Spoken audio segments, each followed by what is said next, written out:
তুমি করো না করো ভাই।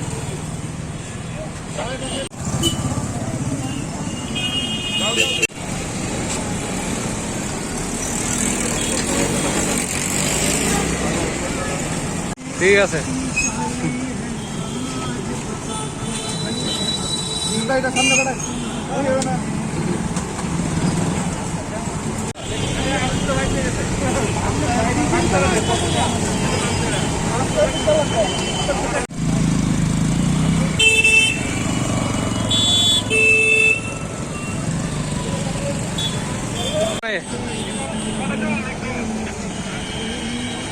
Sir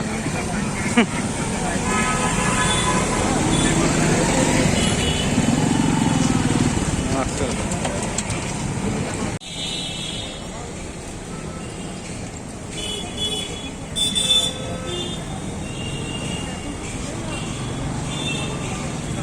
super traffic police is concern, মানে আমরা এই আগরতলা সিটিতেই আমরা সীমাবদ্ধ।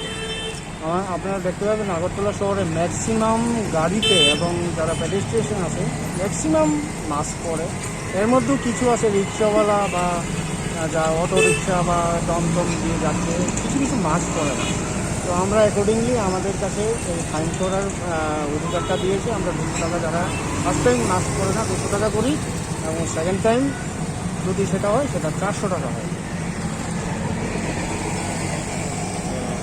মানে আরেকটা বিষয় যেটা দেখা যাচ্ছে যে মানে আপনার ট্রাফিক দপ্তর থেকে মানে যে সতর্কতা জারি করছে, তো অনেক সময় দেখা যায় অনেক ট্রাফিক পুলিশ আছে যারা মানে এই যে মাস্ক পরা বা এই শিল্ড ইউজ করা এইসবগুলো ইউজ করে না। তো সেটা নিয়ে আপনার তাদের প্রতি মানে আপনি একজন হিসেবে আপনার না, আমাদের স্টাফ এবং অফিসারদের প্রতি আমাদের কড়া নির্দেশ আছে যে অবশ্যই তারা মাস্ক পরে থাকবে এবং হ্যান্ড গ্লোভস এবং হ্যান্ড স্যানিটাইজার প্রত্যেকটি ইস্যু করা আছে, দেওয়া আছে।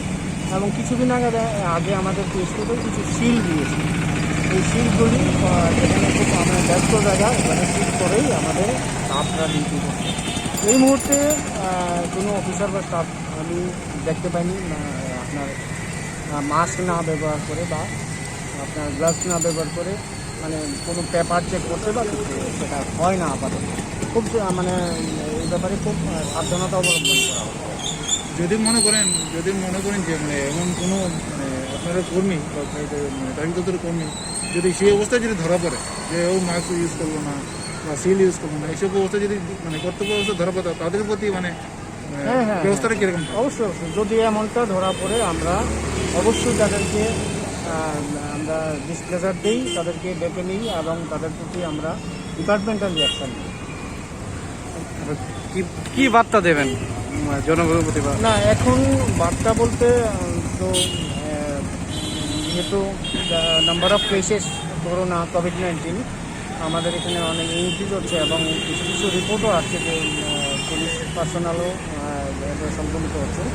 তো আমার বাসা থেকে সবাইকেই সাবধানতা অবলম্বন করতে হবে এবং যে প্রয়োজনীয় নির্দেশিকা জারি হয়েছে সেটা মেনে আমরা সবাই যাতে এই মুহূর্তটা আমরা কাটতে পারি, যাতে আর একটা কেসও ধরা না পড়ে বা আক্রান্ত না হয়।